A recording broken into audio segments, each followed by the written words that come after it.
Hello all, welcome to the Movie Bears podcast. I'm Brad Harris, and each week I'm joined by some of my favorite husky, hairy, huggable homos to talk about film. And of course, this week we are pumped to talk about a film, and also we're kind of going to cheat a little bit, maybe, question mark. We're going to be talking Ford v. Ferrari, starring Matt Damon and Christian Bale. But we're also going to be talking about the first couple episodes of The Mandalorian, which, let's be honest, it's like a movie split into 8 parts, so it counts. We're going to make it count. I will make it legal. That's a Star Wars line, Jim, from Emperor Palpatine, just FYI. Before we get to those things, let me introduce you to my co-hosts who've been very silent while I do my boring spiel at the beginning of the episode. Jim Pugliafico is here with us. Welcome, Jim. How you doing? I'm great. Glad to be here after, kind of a weird week for us. I don't know if we'll get into that, but we're here on a Thursday night, which is different for us. But I'm glad to be here. Welcome to the podcast, everybody. Looking forward to it. Glad to have you here, Jim. And Will is here too, because Skype is actually working in Austin today as opposed to Tuesday, as Jim was alluding. Will, welcome back from the Skype Phantom Zone. Oh my goodness! First of all, yay! Glad to be here. Excited to talk movies and TV with you all. But yeah, absolutely. Skype, as happens, had intermittent outages at different parts of the United States on Tuesday when we normally record. So big portions of Texas were in Skype jail, myself included. But the warden has handed us the key, and I'm excited about tonight because there is something that's kind of fun about recording on an off night. It's like a different energy sometimes, different parts of the week, different, experiences. We're closer to the weekend. And I'm hanging out with two of my favorite dudes. So I'm going to rebrand this. It is no longer Thursday. It is Thirst Day. Because, boys, you got me thirsty. You know what?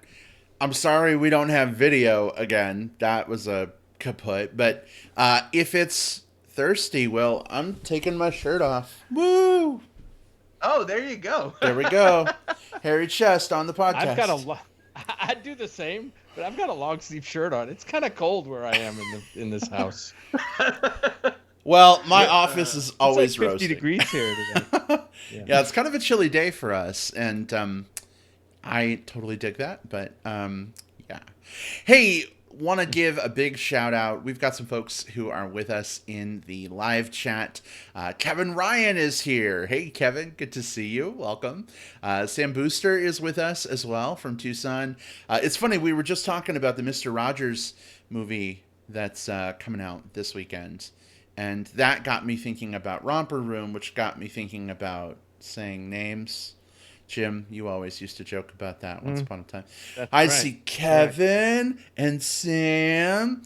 Anyway, welcome everybody. Glad to have you with us. If you're listening through the magic of digital tape delay, we're glad to have you with us here too, even if it is, a few days from now or, God, a few years from now. I was in just looking around at our stats guys and our Django Unchained review. The secondest review we ever did got 4 listens last week. I don't know if folks are on a Tarantino kick or something or what, but that's considering that was almost 7 years ago now. Is my math right? 2012, 2019? 2012. Yeah. Oh, God. Yeah. Yes. I kind of want to revisit Django. I haven't watched it since it came out. Maybe sometime in the future we should do a let's rewatch Django, our earliest show, and just say how well does it hold up? 7, 8, 9, whenever we pull it off years later. I love 7 years ago us. I do, but our show was kind of shitty back then compared to now. So maybe we call it our do over review. Yeah. Like this is. Oh, you know what? Look. Right now we're in this era where everything is a remake or a relaunch or a reboot. Let's say that this is just the remake of our Django Unchained episode. What do you think, Jim? Boy, I don't know. I wouldn't mind revisiting it either. I don't. It's funny how some movies kind of just almost fade from your memory, and you only remember like small bits and pieces of them. Some you don't remember at all. Yeah.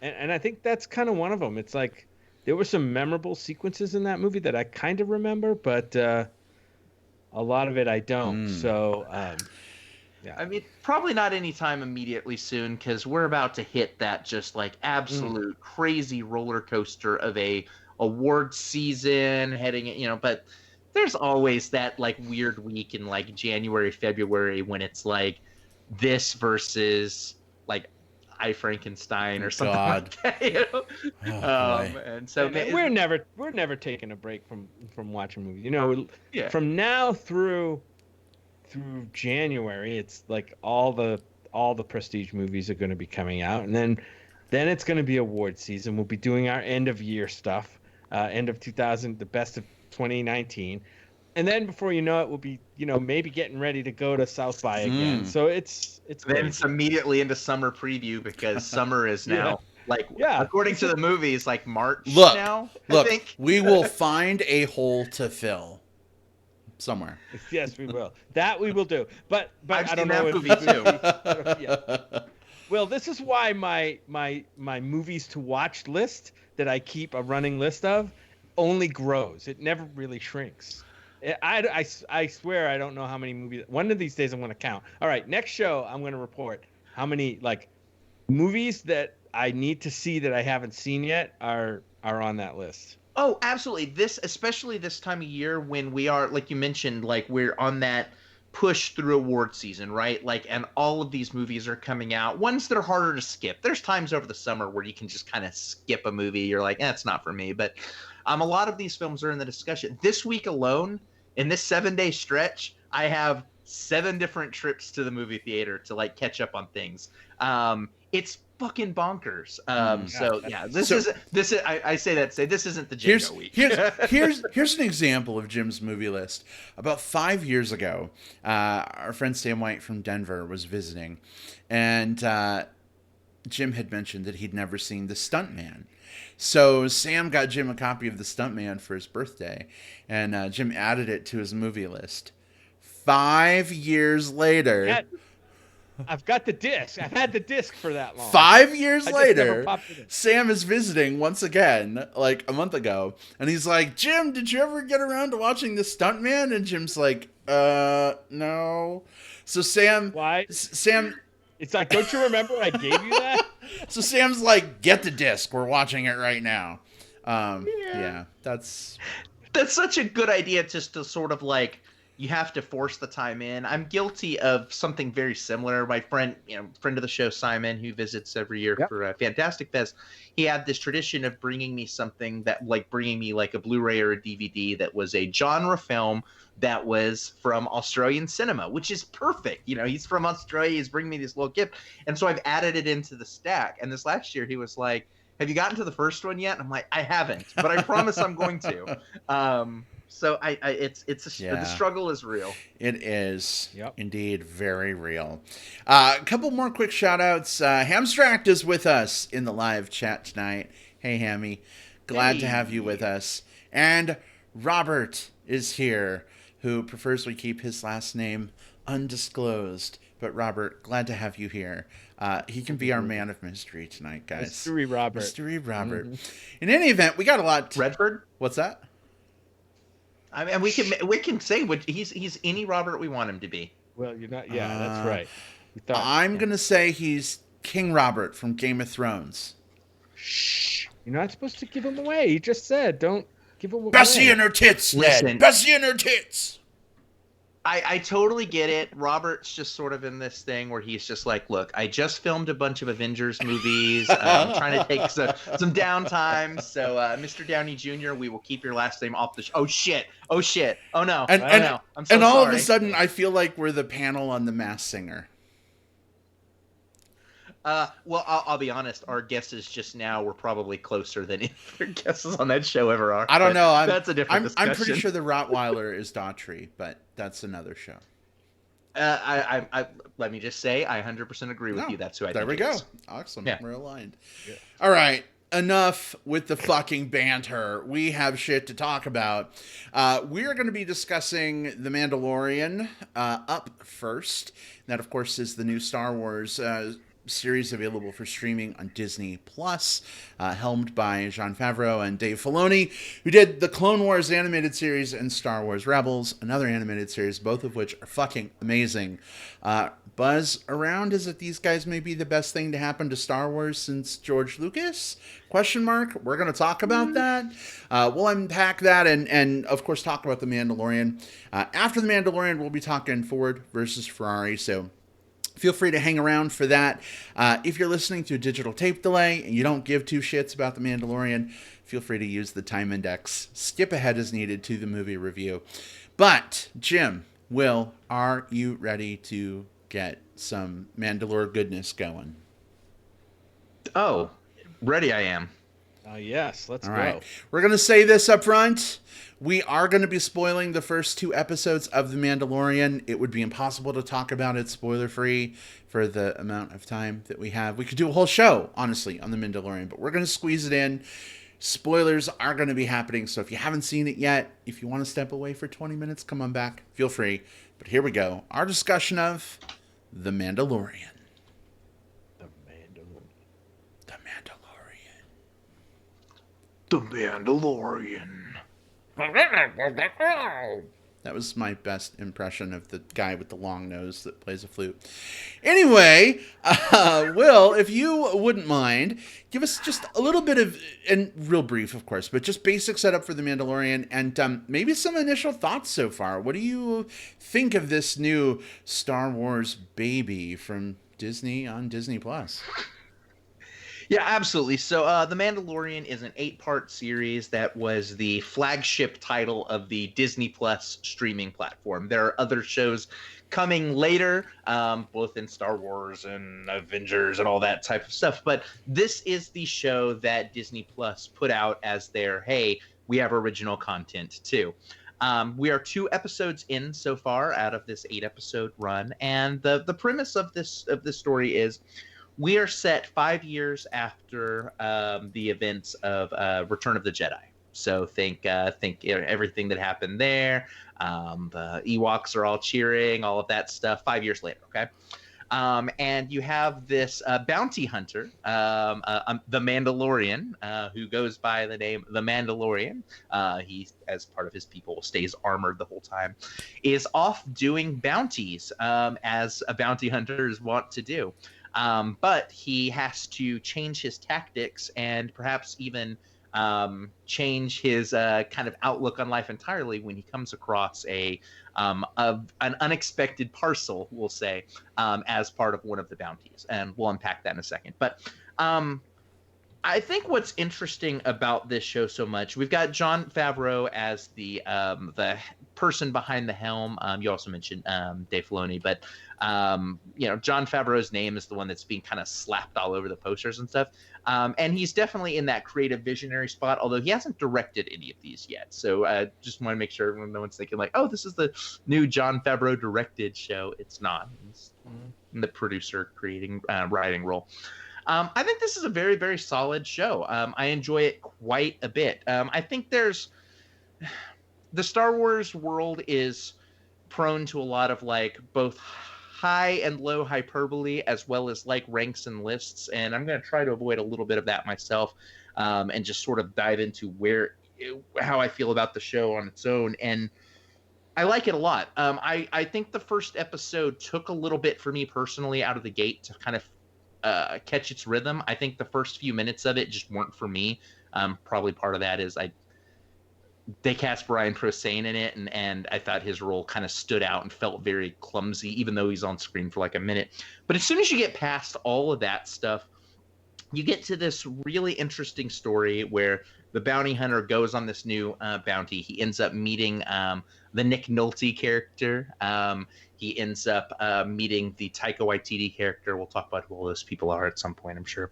Not the actors, but who the characters are.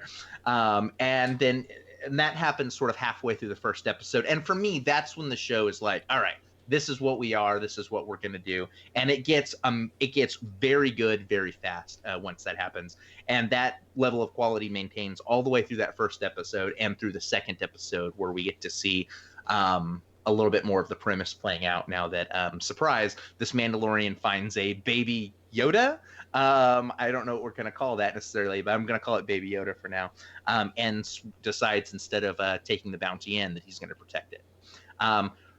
Very cool show. Reminds me of like an old school Western in a lot of ways, like a serialized Western. And I think that's a really good place for this one to position itself. I love that it feels like kind of a dusty, dirty version of Star Wars, and that's kind of the Star Wars that I like. There's a lot to love here, and I think it's worthy of probably most of the praise that it's getting. All right, so pretty positive initial thoughts from Will. Jim, how about for yourself? Is this something that's working for you? What do you think? Yeah, the thing is, I'm really enjoying it so far. I mean, we're getting it in small doses, right? So we're getting, so far we've had just two episodes. The first two episodes each have been like right around the 30 to 40 minute time frame. So they're really short. Will, I agree 100%. This is definitely a Western. I mean, right off the bat, it's that kind of, bounty hunter Western. The guy is off trying to, get some kidnapped person back or whatever. And that's what this is.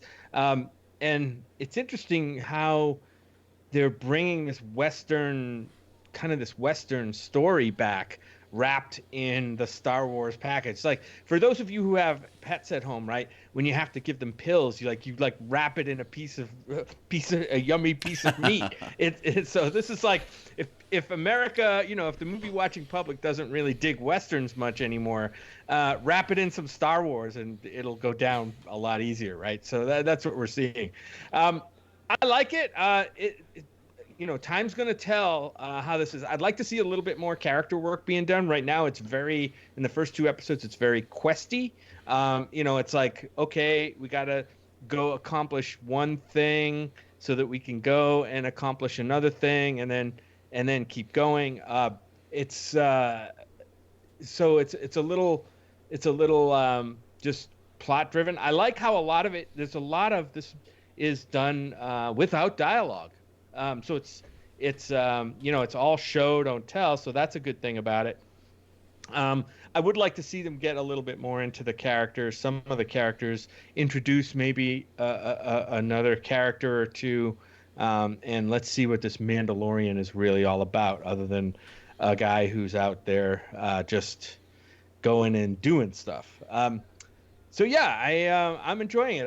I'm looking forward to the next installments to see where this goes. Brad, how are you liking it? I'm loving this series overall. I think it's doing some really cool things.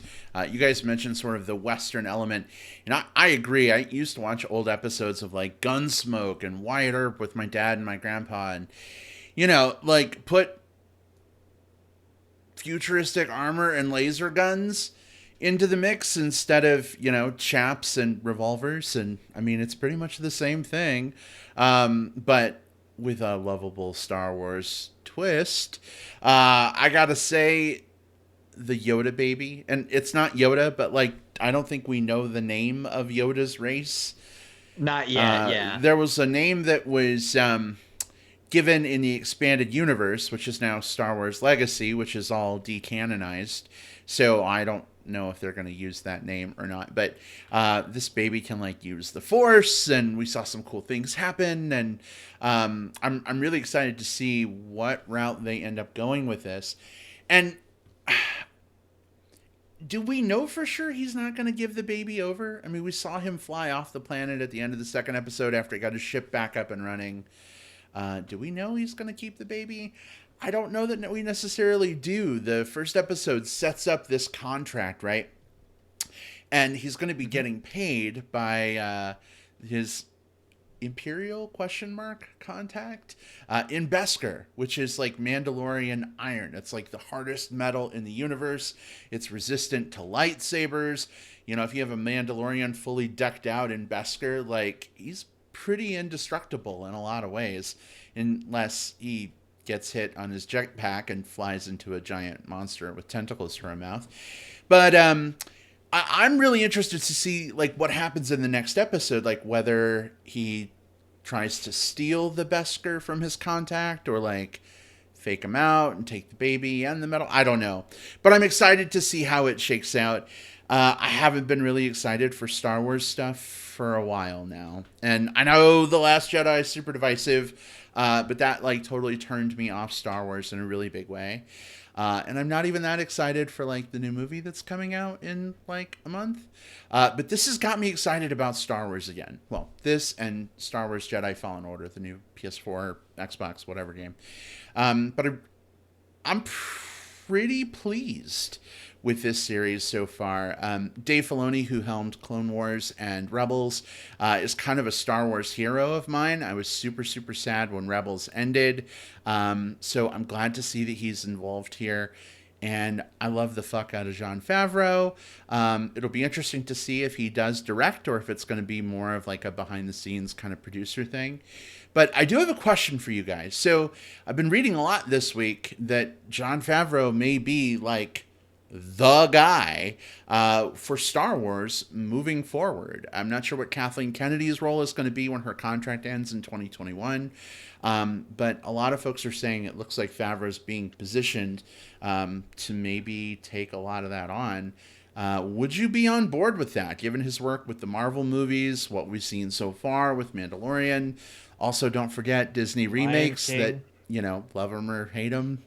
They're part of his resume. What do you think? Well, I think first of all, it would depend a little bit on what his role is. So he's not slated to direct any of the episodes coming up. In fact, there are 5 different directors taking each of the 8 episodes. 3 of them are pulling double duty, and 2 of them just get 1 episode, including Taika Waititi and Bryce Dallas Howard both have episodes coming up. So part of the question would be, is Favreau going to be directing any of these new Star Wars movies, or is Favreau going to be more doing like the writing and producing elements, sort of like the Russo brothers over the Avengers side of things? Like they direct like the tent poles, but they're more just responsible for kind of shaping the vision when Taika Waititi goes off and does Thor Ragnarok or something like that. So that's part of it. As far as like whether or not I'm excited to see him as the visionary, it's too early to say for me. This is the first thing I've liked out of Jon Favreau since we started this podcast. Like I enjoyed Chef, and then he's put out 2 of my least favorite movies of the last several years afterwards. And so I can't take those smudge marks away from him, but I would like to see the rest of this series play out and see if that's enough to sort of like re-earn some points in my book. So I'm not on board fully with him being the creative visionary yet, but I feel that if he keeps on this track, maybe he could be there for me. Yeah, I'm kind of the same. I do like Jon Favreau. Loved Chef, right? That's one of our favorite movies. I think that year might have been in all of our top 5s or top 3s, whatever. But man, I think with Favreau, it's almost getting to the point where it's almost like he's got his like quote unquote day job where he's like the go-to guy to produce and direct like a lot of these big studio tentpole movies. And he does apparently, I mean, he does a fine enough job. The movies are successful, commercially successful. So he's making money for the company in his day job. But it seems like with movies like Chef and some of the smaller things that he's done is where like, you know, kind of passion projects, right? It seems like that's where his creativity gets to shine more. And you know, and I kind of like those things a little bit better. So Star Wars to me feels like another quote unquote a big day job. Like, you know, he's got a promotion to producing either a movie or a series of Star Wars movies. So I don't think it's in bad hands at all. I mean, he's certainly you know, a talented guy. I think he will get the right talent, you know, in the right specialized roles, whether it be director or, you know, cinematographers or contributing writers, whatever. But yeah, I mean, again, we'll see where it goes. I just like to stay away from the mentality of like, oh, Jon Favreau, he's helped create this Mandalorian thing and it's really good and we like it. Let's let him do everything. You know what I mean? It's not. I hate to fall into that mentality. And there's also, and Brad, I'm not sure if I read this or not, but it's not just Favreau that they're looking at tapping as the creative vision. It looks like it's supposed to be like the power duo of Favreau and Filoni, right? Yeah, is that Filoni correct? is part of the conversation, but I don't know. I have my personal feelings on this too. Filoni almost seems to be more of the like behind the scenes guy, whereas Jon Favreau is maybe more out front. So, a lot of it is just kind of speculation at this point. I mean, we don't know what it will be. My question more just came from like, if it ends up going that way, do we feel okay with that? Because it's our opinion that matters, right? Yeah, That's right. Ours is the only opinions that matter, even though I think we're in probably 3 different places on this one. But distill those to the center, and that's what we got. Now, I think that I might say that I would be more on board with it with the caveat of Filoni being heavily involved too, because I think that one thing that is going to be important to sort of like parse out is like, and we'll probably never fully know because we're not in the writer's room, we're not behind the scenes here, but like how much of the quality from The Mandalorian is coming from Favreau's vision and how much of it is coming from Filoni's writing, and how much of it is coming from those two marrying together. Right. You never know. You really don't. You really don't know till you maybe learn more behind the scenes. But I wanted to ask you guys a question. Like, what do you guys think of the mixture so far in this series of kind of original ideas versus leaning on what already exists? We have the green Yoda baby, we have the giant, the Jawa people, is that what they are? And the big transport thing, and of course the Mandalorian himself, right? He's what do you think about the balance between mining the IP for nostalgic touchstones versus forging its own path? I think if you don't include those things, then why make it a Star Wars property, right? Like if you're going to take this world that has these crazy races, this visual and auditory like language, just the way things look and feel and sound. If you're not going to utilize some of those, then you might as well just call it whatever. It might as well be called Space Western. So I think having these stories kind of weave in and out of them, as long as it's done respectfully. And I think this is the best way to do it, because what has been frustrating, I think, for me personally and for other people too, is that the Star Wars stories have been very focused on this one bloodline for so long that there aren't as many, outside of like some of the books and some of the video games and stuff like that, there aren't as many stories about just the rest of the universe. And while this is showing what a Mandalorian's doing, and there's Jawas and there's a little baby Yoda, no one here seems to be directly connected to the Skywalker saga. And so I'm very happy with that. This lets me see what else is happening in the universe while also still being very much of that universe. Yeah, and I think it's... Yeah. You're going to hate this, Jim, but I think it's like season 2 of Star Trek Discovery. Spoilers for season 2 of Discovery. They bring in some elements of like the original series Star Trek. And there was this big argument that folks have been having, like, did they lean on that stuff too much instead of like doing their own thing? Did they create a balance? And I felt like they weighed on it, they relied on it way too much, and it damaged what they were trying to do. And so it's refreshing to watch The Mandalorian and see them bringing in some of the other Star Wars staples, including a baby that can use the Force. I'm sure we'll learn more about that. And so initially when I saw the Yoda baby at the end of the first episode, I groaned. I was like, oh no, I was loving it until this. The baby's cute, but like, is it going to start using the Force? Is he going to be raising a Force-sensitive kid? Like, is this going to become the Jedi show? Because I've had enough Jedi. Like, I want a show about the Mandalorian. I want to explore Mandalorian culture. Right now, with the second episode, it feels kind of balanced to me, but I'm a little bit worried, if I'm being honest, that this is going to become the Yoda baby show, especially with how popular that character is. Every single post I've seen since the new episode on social media has been about the Yoda baby, not about Pedro Pascal's, the Mandalorian and the culture and the setup of the show. So I think for me, Jim, it's in danger of becoming unbalanced. But what about you? What's your take?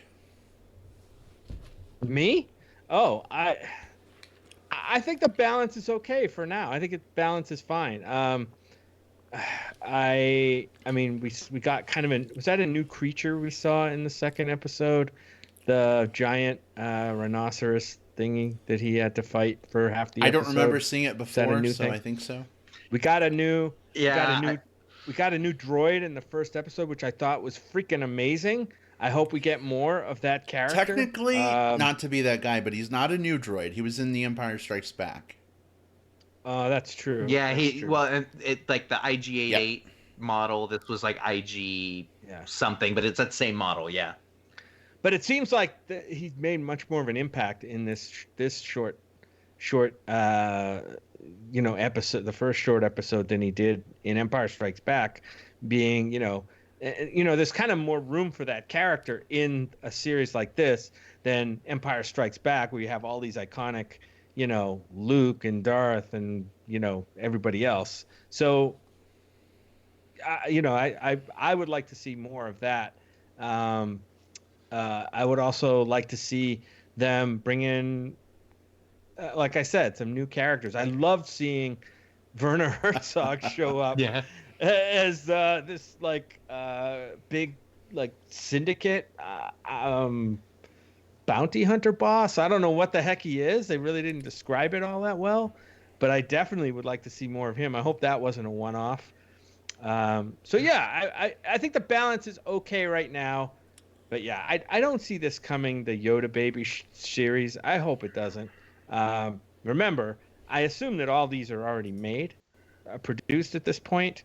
So I don't think it's like they're going to be swayed by the public reception of the Yoda baby at this point. I think those series are in the can. So maybe not, but I just hope it doesn't go that way either. Every time one of us says Yoda baby, my brain goes to Christmas. I'm just aside. Yoda baby. Is that what you want for Christmas, Brad? No, I was thinking of that Santa baby song, but wait, let me make but Yoda baby. Anyway. Oh, I've actually seen. Speaking of Christmas, I've actually seen a lot of people sort of saying like, "Man, it's a real shame they didn't release more images of Baby Yoda before Disney Plus dropped, because that would have given them plenty of time to do merchandising before Christmas comes up." I think that, look, there's a lot of potential for them to take this and then lean back only on the traditional Star Wars stuff. I think right now the balance is really, really good, right?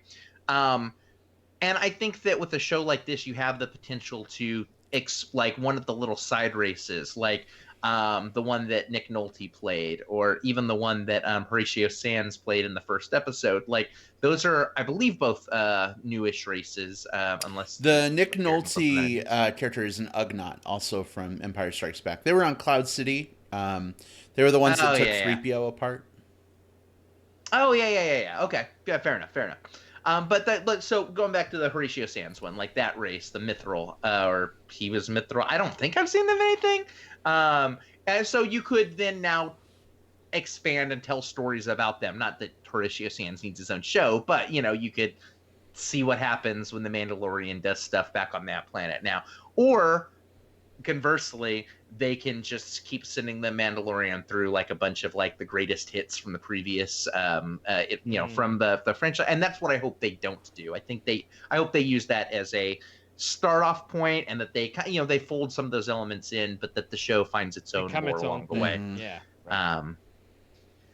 Is anyone else also getting Firefly flies out of yes, vibes out of this? Absolutely. Which another really cool, dirty space western, right? I just keep waiting for those characters to like show up on the ship, like complaining about what a piece of junk it is. Oh my God, I would watch that. I would watch. I don't think it would be good. Like the stories are their own separate things, and mashups are definitely like fan fiction, right? But there's a super nerdy part of me that would just absolutely kill to see like Right? those two Like worlds like combined. Kaylee just pops out from like behind the engine with like grease all over her face, and she's like, "Man, this thing is never gonna work right." That would like make my day. River and Baby Yoda defending off against a bunch of baby bounty hunters That would attacking. be awesome. That would be awesome. Well, not many people saw this movie, and I don't know if you did either. But there is a movie out right now, a little kind of an indie movie called "Adopt a Highway," where Ethan Hawke finds a baby in a dumpster. So this is a little bit of a parallel to that. It's kind of funny. Or if you think like The Road or Children of Men Yeah. is the thing that I keep thinking about. Like so I'm always, or Logan, like think about Logan, like gruff protector now has to like learn to soften some of his edges because he's now got this younger thing to take care of, this Thunderdome. important asset. Yeah, like this is, I mean, and it doesn't even feel, and I don't even say it's a derivative one. I think that it's something that we respond to naturally because it's a cool way of like putting these two weird contrasting like character personalities together and seeing what happens. So I mean, I'm here for it. Mm-hmm. So, Brad, when are you gonna put out? You're running out of time before Christmas to put out your Yoda baby music video. You know what I mean? To the tune of Santa Baby. Well, you just need to. A bunch of bears like throwing a toy baby Yoda around. That would be awesome. I mean, I do have a Santa hat with Yoda ears. I could make that happen. Right. Yoda baby. Right. Anyway, guys, believe it or not, we got a movie to talk about too. I think we could. Another one. I think we could talk a lot more about the Mandalorian. Who knows? Maybe we'll have a Mandalorian special episode at some point, like we did with our Steven Universe special. But I'd be down. All right, good to know. But Jim, Will, are we good with shifting gears to talk about Ford v Ferrari? Vroom vroom. Yeah, I'm revved up. Let's go. Revved up. That's so good. I like it. All right. We're going to go ahead and move away from The Mandalorian and talk about Ford v Ferrari, starring Matt Damon and Christian Bale, among others. If you've not yet seen the film, don't worry. We're going to talk about it spoiler-free for probably 10 or 15 minutes. And then we'll give you a fair warning when it's time to step away if you want to, protect yourself from spoilers. But all of that said, here we go. Our discussion of Ford versus Ferrari.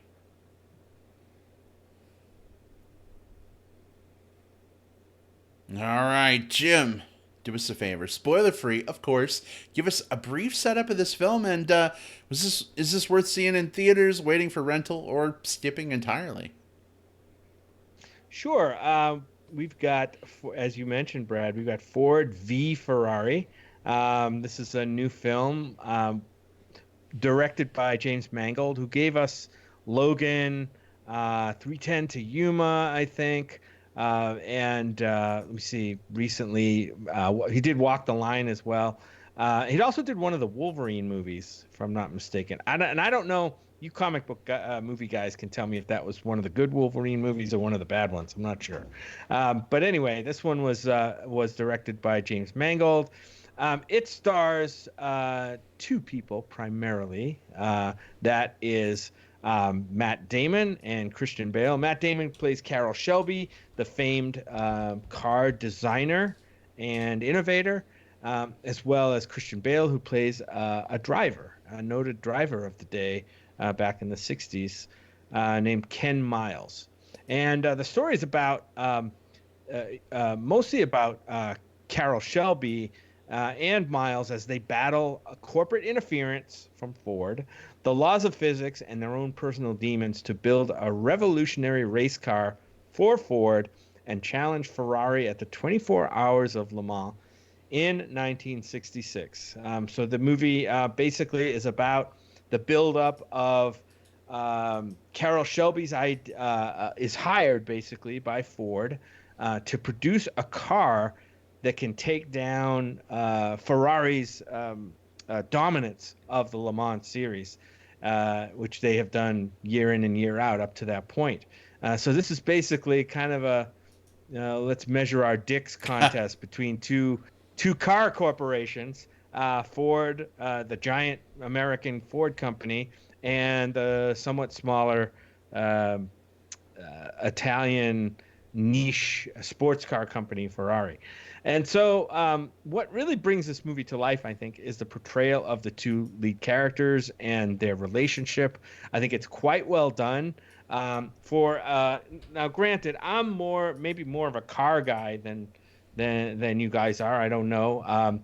I've watched. Hey, I'm not afraid to admit I've watched drag racing, NASCAR racing.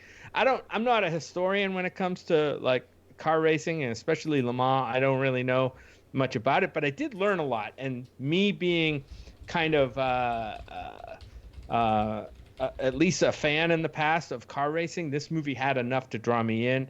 I thought the car racing action scenes, the way they were filmed, whether they were, and I'll have to look into it more. I know a lot of it was practically filmed. I don't know how much of it might have been augmented with CGI, but it was very compelling. It put you right there on the track. I thought it was quite gripping. The movie's not perfect though. Like I said, I enjoyed the movie. I think number one, I think the movie's a little bit too long. At I think slightly over 2.5 hours, if I'm not mistaken. And the movie has issues with some of the supporting characters, not all. Most notably, the only female character basically in the movie, who is Molly Miles. She's Ken Miles' wife in the movie, played by Katrina Belfi. And God, her treatment in this movie was really, really pretty terrible. This movie would never pass any kind of Bechdel test. So, but other than that, I think the movie was a lot better than I expected it to be. Just a little too long, and some of the supporting characters really got short shrifted. But like I said, the two main characters are the strength of this movie, as well as the racing scenes. I think this is worth seeing in theaters if you, if you're in for kind of a rousing underdog story, and a historically, a historical story, something that really happened. So. Yeah, there you go. Ford v Ferrari. Sorry. We got 2 checkered flags from Jim. Will, how about for you? Yeah, so this is, like you mentioned, this is the first movie that we've seen from James Mangold since Logan in 2017, which I thought was an absolutely stellar movie. I think that I don't remember if it was top 10 that year, but it was like really damn close to it. And he had done another Wolverine movie before that, but not as good. But I come into this with a different background, because the only drag racing that I'm interested in involves has a lot more sequence, right? Yeah, wigs and makeup, right? And so I'm not a car person, my car gets me from point A to point B, and that's what excites me. But I am able to look past that and say, like, well, can the film still grasp me? Is it still able to like find something in the drama, in the characterizations, in the conflict to really suck me in? And I think that it kind of does that. This is a fine movie. This is a fine movie. I think you're absolutely right. I think the movie is overlong for what it is. There are moments towards the middle of the movie, like in between the car races. I think the car races are pretty well shot and pretty engagingly shot. There's some stuff that happens in between that just feels like a lot of like masculine men just like doing like chest beating on behalf of like the corporations they represent, and none of that like super excited me, right? But and that's nothing against Matt Damon and Christian Bale, who I think are very fine performers and do a really good job with the material here. But you're right, the Molly Miles character is very underserved. Some of the characters who are sort of introduced in interesting spots, like John Bernthal's Lee Iacocca, seems like he's going to be a more integral part of the story, and then just sort of is in the background nodding at sequences for the rest of the movie. I felt like they underutilized him as well. I think this is a perfectly passable movie. I think that there's going to be some fun to be had in the racing. I don't know that I would necessarily say rush out and go see this one. The only benefit of seeing it now is that, I mean, it is big loud car movie.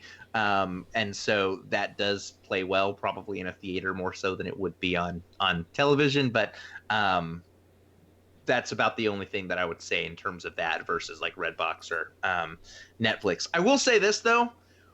Don't watch any of the trailers that have come out this week. We'll talk about why in spoilers, but sometimes when a movie is on its second week, they do a second round of like trailers, like critics are saying that this movie is this, and they give away something super major in the trailer. And not just because this is a historic event, but kind of where it falls within the movie that I thought was indefensible. We'll talk about what that is, but it's the most egregious trailer mistake that I've seen. I haven't seen it, Will. I'll make sure I don't use that trailer when I edit the show. Yeah. But yeah, so this one is a passable watch. I don't know if that's, maybe one checkered flag, Brad. Okay. Oh, there you go. All right. So 2 and then 1 from Will. Can I be a 1.5 checkered flags? Sure. I liked this movie. I don't know that I loved this movie. I enjoyed the action sequences with the racing quite a bit. I found some of the build-up, and this is all in the trailers, like the build-up of the competition and designing the car. And, I found that stuff really interesting.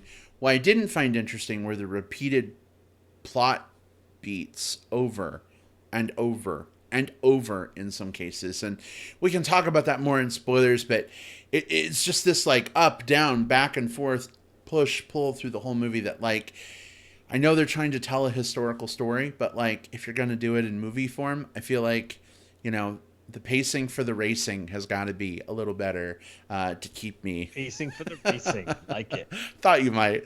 It's got to be a little tighter for me to really get across the finish line of the love category versus like. I did specifically want to call out John Bernthal here. Good to see him show up. I liked him on The Walking Dead when I used to watch that show, but he was just kind of. I don't know. Was Lee Iacocca like that much of a sleazy yes man? I don't know. I don't know the history. But I was hoping they'd do a little bit more with his character. But oh, go ahead. He wasn't as sleazy as that other guy. At least he had a head on his shoulders. You know what I mean? This is true. That other guy, I forget what his name was. BB was his name? Yeah. In fact, I was just about to talk about Josh Lucas, who plays Leo. Yeah, he's a fucking asshat. The character, not Josh. I don't know. Maybe Josh is too. I hope not. He seems like he's a nice guy in interviews, but he plays like sleazy trash really, really well. And I think that helped fuel some of the like character conflict. Like you need somebody, right, to kind of be the opposing force or be like the villain of the movie. And I kind of thought like Ferrari was going to be the villain of the movie. I didn't think that, like, I don't know. We'll get into more stuff in spoilers, but I thought that was a really interesting character conflict that they just, I don't know, kind of beat the dead horse on a little bit too much for me. But I think this was really good overall. Definitely worth seeing in movie theaters. Biggest screen, best sound possible, I think. We saw it in a Cinemark theater, their big XD theater. And, like, man, when racing and stuff, or like trying out the car, like the vibrations just like moved through you like an earthquake, and it was pretty visceral. I don't think we would have. I mean, we have a good sound system at home, but I don't think we would have gotten that same effect if we waited to watch it, on streaming or Blu-ray or something. Yeah. So I say go check it out in theaters. That's my thought. One of my favorite parts of viewing the movie actually was so I saw it on the Friday night that it came out, right? The so Bubbas that go watch it. Well, I mean, there's that, but no. So I saw it at like the 7:00 screening, so that's sort of like the prime time. Some people see the movie on the Thursday or on the weekend, but kind of the Friday at 7:00 is like the big screen, right? So I go into the screening, and then as soon as I walk out, I guess the local like Ferrari and Mustang car clubs had all showed up, and I think it was part of the theater at done it, and so there was just a line of like Ferraris all over the parking lot, just as you're like walking to your car afterwards, just like, oh, I'm gonna admire this. So that's cool. Yeah, and again, that's the type of thing where I'd normally just be like, "Oh, that's cool," but like having come right out of that movie, it felt like it heightened both the experience of seeing the cars and of like sitting in that movie, just kind of having that blend. So, so that's my recommendation. If you see this movie, hang out with people who have Ferraris afterwards. Try to take a ride in a Ferrari. Yeah. Or a Ford. You know what? We missed an opportunity, babe. We should have driven the Ford to the movie. Right? I kind of suggested it, but we didn't do it. The Mustang. Yeah. Well, anyway, I did notice, Will, kind of along the same thing. For our screening, it's like, I'm kind of afraid like to drive home now because everybody leaving the movie, everybody, sure enough, 2 or 3 people were peeling out from the parking lot. Oh, yeah. It was right? crazy. With their big muscle car. Yeah, you see people in their like Sonatas just like, I'm gonna rev this fucker up to 7 RPMs or 7,000 RPMs. 7 RPMs is more like it, but 7 RPMs is probably more right. Yeah. But one thing that's really interesting, and Brad, you said this, and I thought I had too. I feel like the movie is Ford v Ferrari because that's what the race, like, very famously was positioned as. Can this American car company that was sort of on a decline in terms of like its positioning in the global economy, could it compete against this more smaller focused company that was just like really, really good at this one specific thing?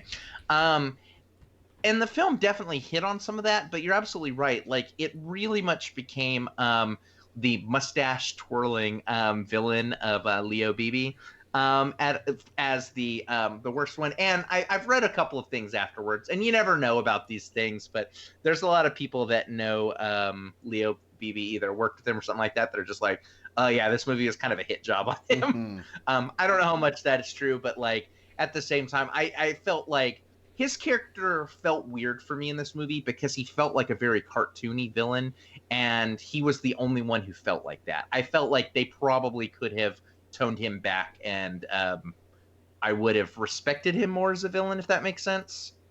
Yeah, I agree with you. They every scene he was doing the same thing, right? Just being a total dickweed. I wish so. This movie was kind of strange for me. Like, during that middle part of the movie when they're developing the GT for the race, they're talking about different things like the wedge and the, how did it get the GT40, and it's this, and it seems like I'm kind of a car guy, and I still wasn't sure what they were getting at. I think they could have been a little clearer on like, what does the wedge do? Like what, and they're taping all the pieces of yarn all over the car. And I kind of got what they were doing. I just didn't think they did a really good job of explaining some of those things. So they either could have explained them a little bit better in kind of real world terms, or kind of maybe left them out altogether and made it a more concise movie. But that's a nitpick. I also found the movie kind of was a slow starter. There really wasn't anything. I mean, there was a little bit of a racing scene at the beginning with Damon's character, kind of from his driving days, Carroll Shelby's driving, and kind of how his career as a driver, he transitioned from a driver to a car developer. But I think this movie needed something a little stronger at the beginning to get it really kind of warmed up and kind of on the track to. Because a lot of the really exciting stuff didn't happen until pretty late in the movie for me. Revved, warmed up, on the track. Can you give us 2 more car puns so I can make a whole open hand? Let's see. I don't know. I'm not good at puns. You know this. Why do you put me on the spot like that? I mean, puns are kind of tired, maybe, but you got to try. See, you're much better at that. I think we should just park this. Oh, there it is. 5. Yeah. Okay. But we shouldn't park it because it's still a fun discussion. I will say I've been a little negative on the movie, and I did ultimately like it. One thing that I will say is probably the standout of the movie for me was the overall sound design. I felt like there was just some really cool, like Brad, you mentioned just like those vibrations just like coursing through you. There was just some of the sounds, like it felt very well optimized, and maybe it was just my theater, maybe it was a movie, I don't know. But like as something was racing by, I could like hear it go by and feel its movement on the screen. It just, this movie sounded really, really good. Mm-hmm. Yeah. So, question on the pacing from the live chat. Kevin says Ford v Ferrari was 1 minute longer than Doctor Sleep. Did it feel as long as Doctor Sleep, Jim? Yeah, it did. Both movies felt really long to me, but as I just answered Kevin in the chat, I measure the length of movies based on the pressure in my bladder by the end of the movie. So like this one was a pretty moderate to high level of discomfort by the end of the movie, and so was Doctor Sleep. So yeah, they both felt pretty long. There were definitely some trimming that could have happened in both movies, if you ask me. All right. Well, guys, how do we feel about talking spoilers at this point? Or was there something else you needed to get out of the garage first? I think we can pull forward with this one. Let's put it on cruise control. Okay. All right. Spoilers are officially fair game, and I don't mean the aerodynamic things on your car to help it go faster and look cooler. I mean, basically taking away your innocence where the plot for this film is concerned. So, if you haven't seen Ford v Ferrari yet, and you're gonna see it, and you don't want to be spoiled, now is your chance. If you're listening live, to go ahead and step away, maybe come back, listen to the audio version of the show once you've seen it. If you are listening through Spotify, iTunes, however you like to listen to podcasts, use the show index. You know the drill. Spoilers are officially fair game, though, guys. Where do you want to start? Well, I mean, it's not. The spoilers in this one are pretty transparent. I mean, they're pretty apparent, right? Ford did win the race at 66 Le Mans. They actually won the next 3 in a row or something like that. With the same car, just modifications of the same car. So that was, you kind of could sense that was kind of, this whole movie was leading up to that. The other thing was the ending was sort of clunky. The ending involved the death of Ken Miles as he was testing the next iteration of the car.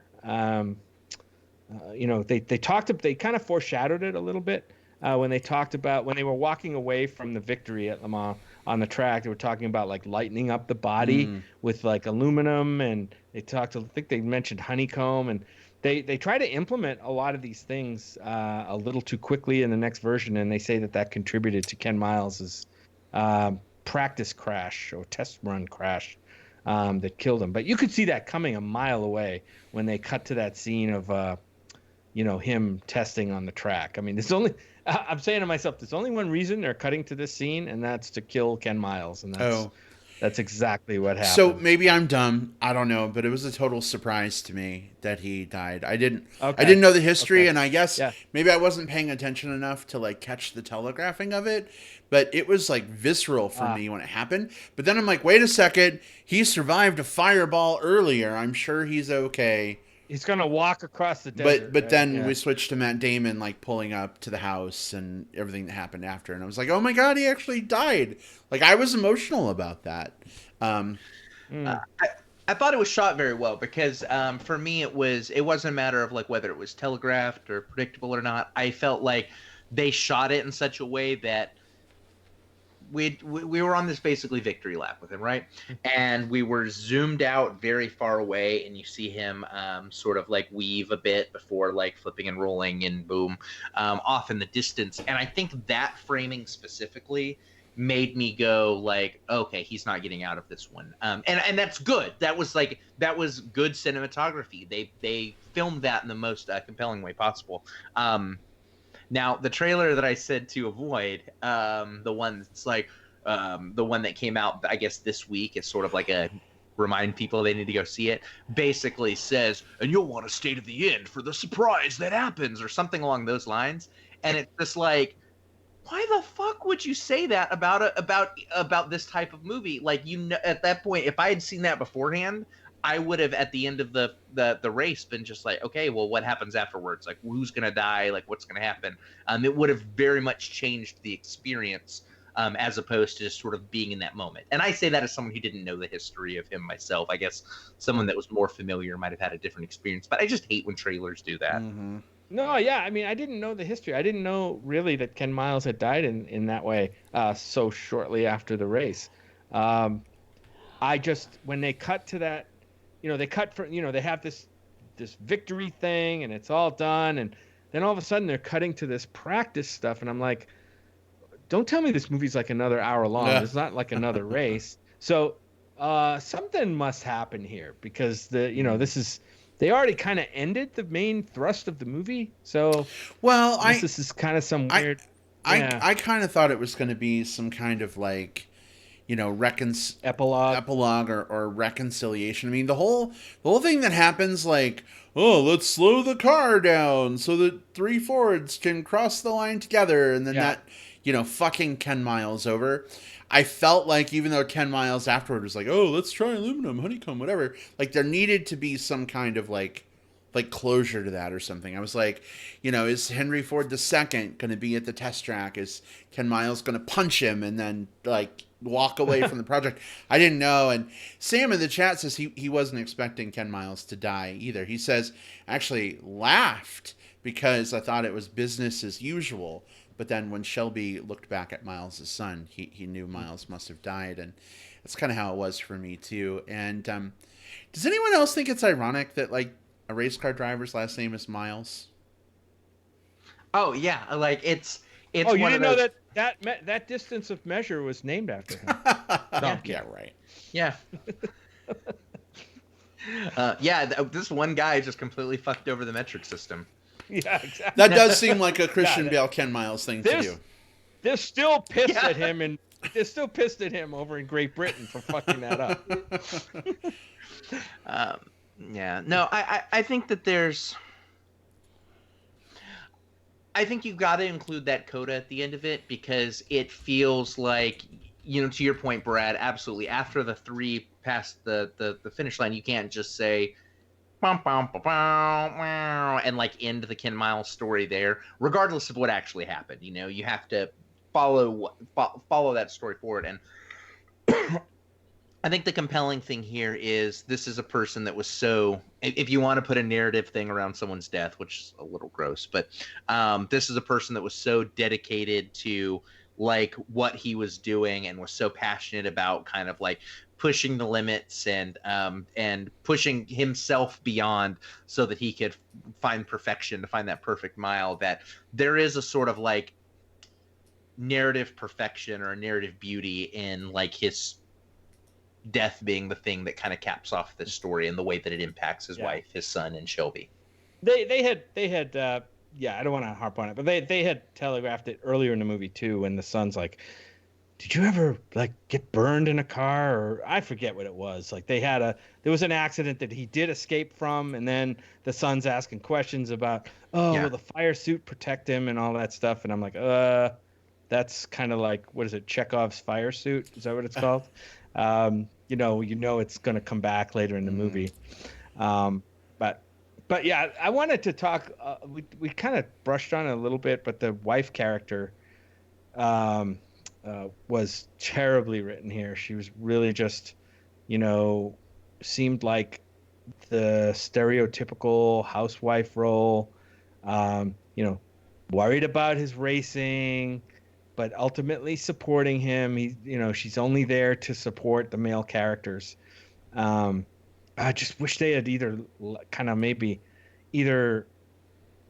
bolstered her character in some way, or just not even shown that, because it just felt too terrible. So here's my question, because I think, definitely that's valid, but like this is a historical thing, right? And this movie is set in the 60s, I think, right? Would you have preferred that they left her out entirely, given that, like, she wasn't that involved in the racing stuff that was happening. She wasn't involved in the car design. It's true. She was taking care of the home and their child, and I don't know, like, should we have seen her for 2 seconds at the beginning of the movie to establish that he had a wife, but then she goes away the rest of the movie? Is that worse than like some emotional scenes trying to be supportive? How would you handle that? I don't know. It just it just reinforced the stereotype so strongly. It would almost been better if they had written around the character. Even Even this, I don't know. I know that sounds horrible, but even the scene where she has, it might have felt better. even the scene where she has like the breakdown in the station wagon and she's like flooring it, trying Driving the car. to scare Ken. That was a pretty good scene, I have to admit. That I think that was a really good scene and gave her definitely an attempt to give her more agency in the relationship, right, and in the story. Right, and to put her on equal footing or something like that with a Christian Bale's the way that he portrayed Miles is as a remarkably strong-willed person, and so it's a bit of a catch-22, and I don't envy their position, because you have this female character that you want to put in there, and you either make her just absolutely dwarfed out of the story by the stronger personality, or you manufacture some scenes to like really make her an equal footing with him, but then you sort of have these scenes that feel like they're not as connected to the story as much. And I think they did a fine enough job for what they were going for. I think that I don't know exactly what they could have done differently. I think there is something they could have done a little different with her. I felt like I wasn't always compelled by her scenes after that putting the foot down scene. And I mean, you even see it there in the closing, right? Like, we don't even get any emotional payoff to Miles's death aside from her just sort of standing on the stoop, right? Like the person that we see interacting with it more is Shelby and the son having this moment of so maybe that's how you fix it. Maybe you see more of her reaction in the moment or in the aftermath. You fix it in the next movie, Molly Miles. So this movie has Le Mans. It's interesting. This movie keeps fucking me up because it's Ford v Ferrari, and I keep thinking of Fast and Furious and Fast and Furious V5. Like, I keep thinking like that's the sequel. You put the next one is like Dom comes racing around the corner, and like, who's that in the passenger seat? Oh shit, it's Molly, and she's now part of this family. But she's been in Japan for a couple years, like learning how to drift, and there's tension with her and Dom. It could totally work. Yeah. Oh, yeah. Hey, why don't you get behind the wheels of this Ferrari? I never drive Ferraris. Ooh. Actually, the name, it makes me think of two things. One, Survivor fans versus favorites, the FVF. I'm just used to seeing that acronym online. But the other thing is, I think this movie actually should have been called Ford versus Ford. I know they're racing against Ferrari, but like, to me, it felt like the real villain of this story was Ford itself, either through the Leo Beebe character, Henry Ford II himself, that whole stupid fucking like, let's have Ken Miles slow down so that all three Fords can cross the finish line together thing, racing multiple teams, the other teams get NASCAR pit crews, and Ken Miles gets the people that they have. I don't know, I was like proud to drive a Ford until halfway through this movie, and then I started hating Ford as a company. And by the very end of the movie, I'm like, maybe I want to sell my Mustang and get something else. Impala.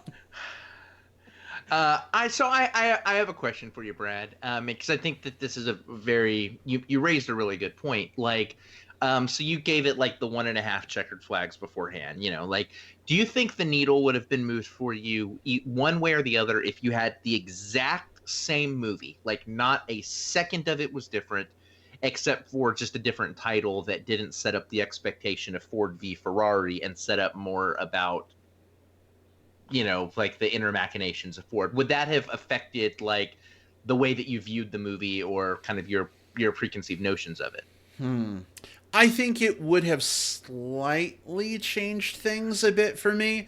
It would have made it more like the West Wing / House of Cards meets racing. And I probably would have been more excited to see the movie going in. But I don't think ultimately it would have changed like how I felt about the movie at the end, if that makes sense. Yeah, absolutely fair. And I don't know that it would for me either, but it was just sort of a thing that popped into my mind as you said that. Like, I think there are sometimes movies that market themselves as one thing, and then you kind of get in the seat and see something else. I just kept expecting Ferrari to do something beyond just the driver in the car. Like, you know, like, do they try and pull some kind of political move? Do they try and get them, like, you know, thrown out of the race? Like, what is Ferrari doing? You know, from my point of view, like, Ferrari was not, I don't know. They were a big nothing burger in this film beyond just beating their driver. They were the threat, right? They were the threat, but they also did try to get them disqualified on the brake changing thing. You know, they approached the rules and tried to, you know, like, what the fuck is this changing fucking? Yeah, but that's like like a 2-second thing. This wasn't like a Henry Ford and Iacocca being like, let's buy Ferrari and take them over. Here's our orchestrated plan. Or, ooh, let me throw a lug nut like in Ferrari's pit crew area and scare the crap out of them. That's cheating. Fuck you, Ford. I don't know. I just didn't see Ferrari like doing the things that Ford was doing. It was almost like Ford was a fly that just kept landing on Ferrari, and Ferrari would just kind of brush him off, but like not try to kill the fly. And trying to get them disqualified for the brake thing too was actually sandwiched between two different scenes of BB trying to sabotage the thing. Right. One by telling him like, "Oh, we need you to slow down. We need you to let this other guy drive," and then and then afterwards we need to all finish at the same time. So it almost was like the Ferrari trying to get them disqualified for the brake unit was sort of dwarfed by the stuff that was happening with Ford itself, which isn't, again, like I think that's the story, and I'm fine with that. But it did sort of like, I don't know. I feel like it did rely too much on that BB villain. Yeah, and it wasn't super clear to me. I know at the beginning, the thought was to get maybe younger, more kind of in the news, up and coming drivers associated with Ford rather than kind of the old guard Ken Miles.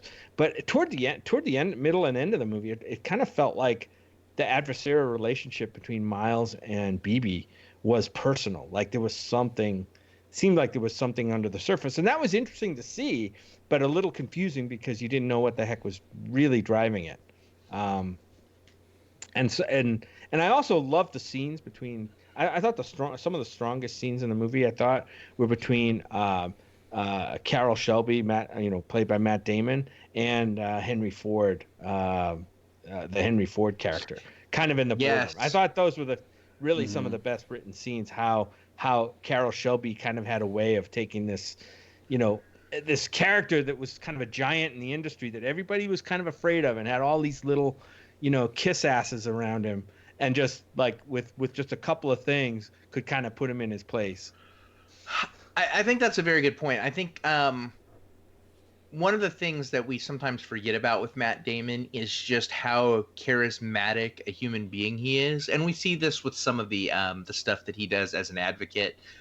But with Shelby, this was a guy who had to navigate a lot of pretty complex corporate situations. And he was able to get what he wanted very often by just sort of reading the room and finding the right way to sort of like charm his way through it. And I think with a lot of actors that might have come across as insincere, but Matt Damon is just a naturally charming dude, and it read very, very well. So I think his casting here was spot on. Mm-hmm. Agreed.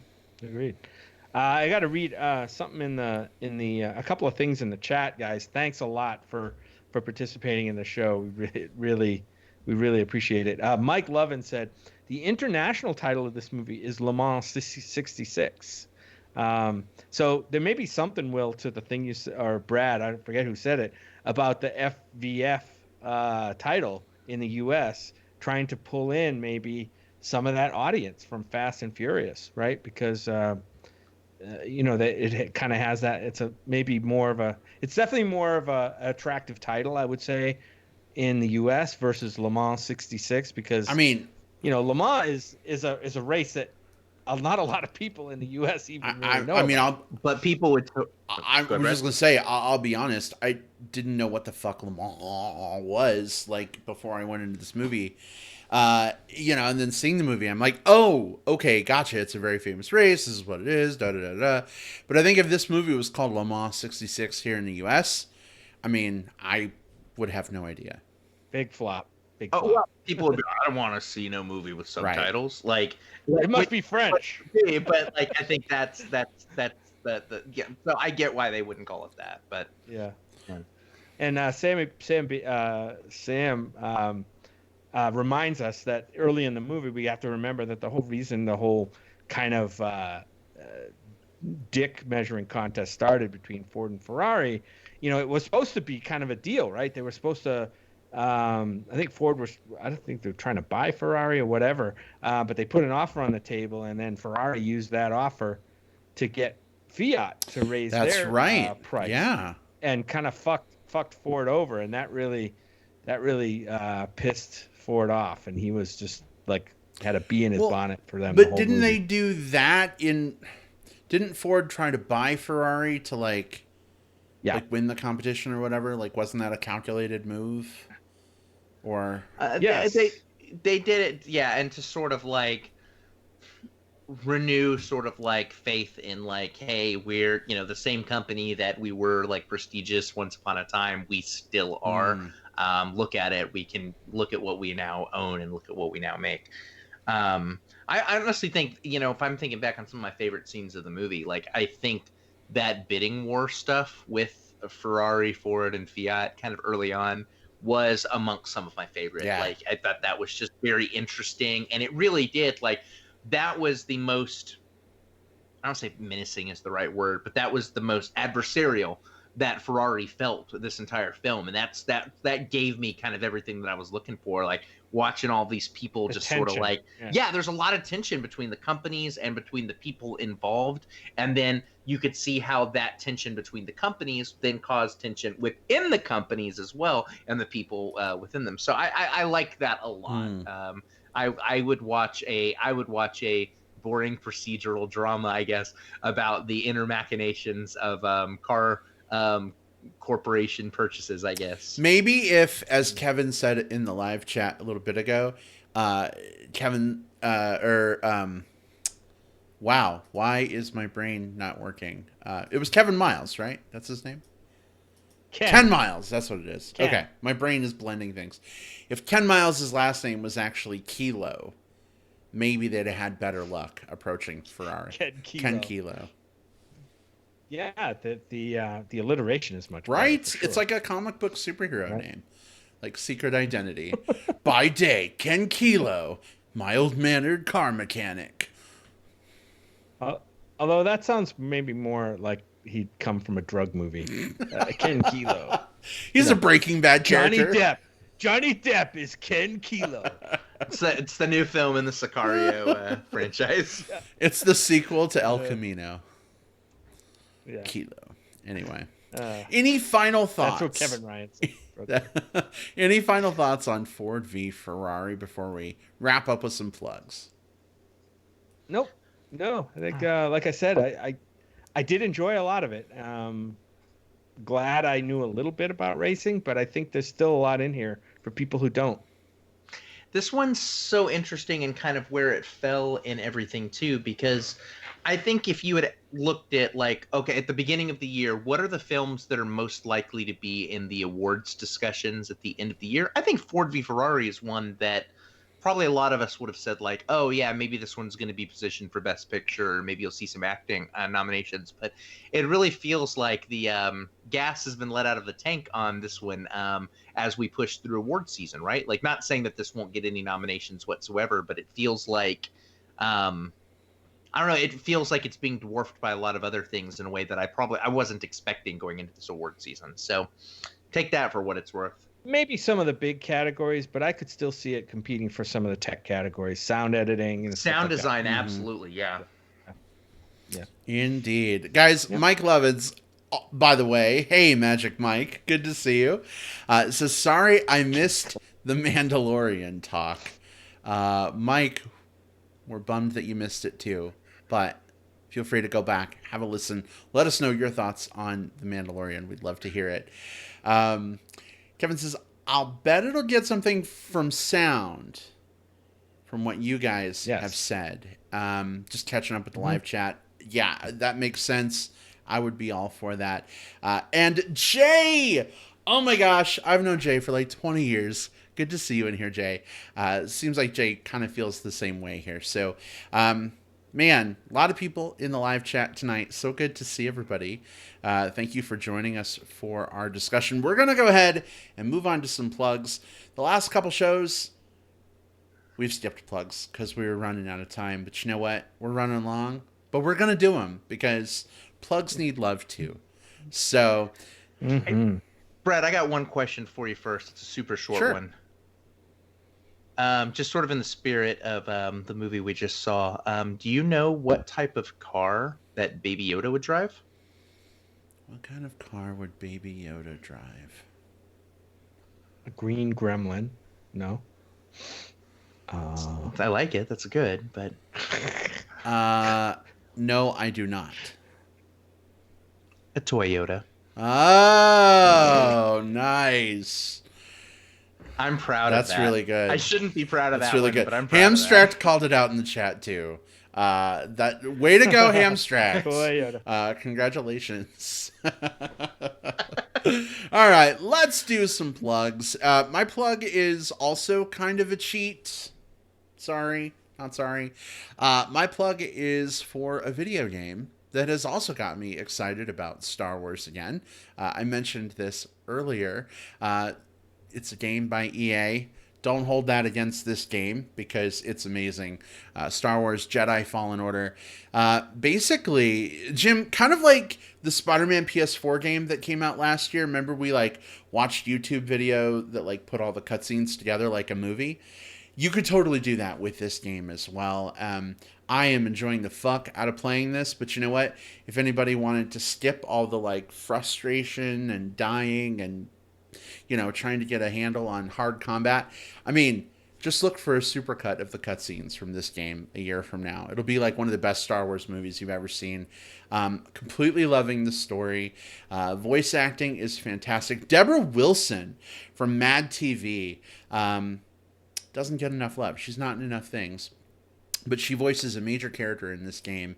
And I'll tell you, it's some of the best voice acting I've heard in anything in a really, really long time. So I'm sure they give awards for these kinds of things. In fact, I think the guy who voices Arthur in Red Dead Redemption 2 got a voice acting award this year. This year. So maybe Deborah Wilson will. I don't know. But it's really, really fucking good. And folks are saying in the chat as well.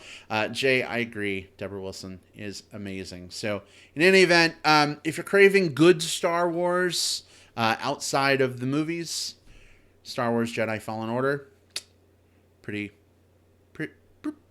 good game to drop your money on. I think you'll be happy. I tried to get Jim to watch me play like 5 minutes of it earlier, and he was not impressed. I watched like 2.5 minutes of it, and I can tell you, the spider reaction is spider fights are pretty cool. I'm excited for it. I haven't played it yet. I've got a friend works for EA and gave me a code for it, but it also came out the same weekend as Pokemon, and I went with my little cuddly friends. But as soon as I'm ready to put the Switch down, I'm going to dive into Fallen Order. I hope you love it. Well, I think you'll like it a lot. Hamstrack says he's been watching the cutscenes on YouTube. Well, there you go. You can get the story that way. But that's my plug. Will, what have you got this week? Oh boy, gosh, I'm trying to predict what Jim is gonna plug, so I don't plug what he's gonna plug. Here's what I'm gonna plug. There is a movie that's coming out on Netflix very, very soon called The Irishman. I had a chance to see it theatrically this weekend, and I just want to say it's worth your time. And I say it's worth your time. It is a 209-minute movie. It's like, That's what is that? long. Like, it's 3.5 Oh my hours God. long. That's It's a fucking bladder brutal. buster right there. I can't. Yeah, this is the new Martin Scorsese movie. It's got Robert De Niro in the lead role, with Al Pacino playing Jimmy Hoffa, Joe Pesci in a wonderful performance. In talks, I would say, for one of my favorite performances of the year. Joe Pesci is super good in this. Ray Romano is good in this. Harvey Keitel. It's I've been joking because of the the whole Martin Scorsese Marvel thing that with just the cast of people that he's got here, The Irishman is really like the Avengers of gangster movies. It's super good. It's very long, and I almost struggle with how compelling it's going to be able to watch a movie this long on Netflix when you have your phone sitting right there and you can just get up and pause it and stuff like that. But it's a super good movie. All of these people are at their A game. Maybe it's a little over long. It's hard for me to justify any movie that being exactly that long, but Scorsese is the man and he proves it here. Interestingly enough, you mentioned the bladderbuster part. The friend I saw it with, we both sort of like made this we had to make this plan beforehand. Like, okay, Did how he do pee we watch? himself? No. We were basically like, how do we watch this movie and not have to get up for a pee break? So we both were like, okay, we're just not going to drink any water for like several hours before the movie. And we both made it through the movie just fine. We earned our trophies. We Guys are still young. Achievement unlocked. Yeah, I don't know how we pulled that off. But no, it's The Irishman. It's coming out on Netflix soon. And it's the goods. It is very, very, very good. It's just long, so be ready for that. Right. Kevin says you could turn it into 7.5-hour episodes. And that's true. I don't know why they just didn't do that. Why do they do that with some movies and not with others? I don't know. I mean, that is a good point, though. Like, the same people that are just like, oh my God, I can't watch this, are probably the same ones that, like, the first weekend that, like, Stranger Things or whatever comes out, binge the whole thing in the first day. So, Yeah. Well, but like here's the thing, right? Like when it's something that like you're super passionate about and like rabid to see, it makes it easier, I think, to have those like long watching, sessions, right? Whereas if it's just like a random movie you see pop up and you're like, it could be interesting. I don't know. I think most people probably aren't gonna, probably even see the runtime, to be honest. They're just gonna put it on and 2 hours in, they're gonna be like, Jesus, is this movie going anywhere? this movie's so long. Yeah. Go ahead. We've talked about the Run P app on the show before. We do have the Run P app. I'll definitely be using it for that movie. I just recently bought the unlimited P tokens or P coins because they're like P coins that you use to unlock the P times of different movies. It's like they make a little revenue that way. What it's like it's like $20 for unlimited P coins. So now I can find out all the P stops in the movie. What the fuck? No, like I knew about the Run P app, but I didn't know that it had like microtransactions and like a mini game economy to where you could unlock the ability to piss in the middle of a movie. Yes, that is so. That is. It's kind of fucked up, but genius at the same time. That is the most bizarre thing I've heard, probably this week. And have you watched the news? It's been a weird week, but holy shit, there are P tokens. They're P coins. Brad's like, hey Jim, and it just happened that when I signed up for the app, like I must be using like one of Brad's charge. What it is we are in the Apple ecosystem, so we have a family set up, and like the person who sets up the family, it uses their card for like all of the family's purchases. So I got an email and it's like, you purchased unlimited P coins, and I'm like, what? What are P coins, Jim? Yeah. So we figured that out. But anyway. Oh boy. It could be worse, I guess. It could be shitcoin. Oh boy. Isn't that what Bitcoin is turning into? That. But God bless the people who have to deal with that. God bless the people who have to deal with that during movies. I'm just knock on That currency's going down the toilet. Kevin in the chat, by the way, says, I see Irishmen every single day living in New York. But he says, including the one in the mirror. And Kevin, a very hot Irishman, you are. But I don't know if you're a 4-hour Netflix movie experience that you pee in the middle of. But, yeah. Anyway. All right, Jim, what's your plug this week? Close us out for plugs. All right, I'm going to plug a movie that's in theaters now. Kind of had a slow rollout, but it finally got here. It's called Jojo Rabbit. This is the new Taika Waititi movie. It's been in theaters a couple weeks now. I actually seen this one twice. I loved it so much. That's why I'm plugging it. This is probably the shortest movie we're going to talk about on the show this week, at only 1 hour and 48 minutes, people.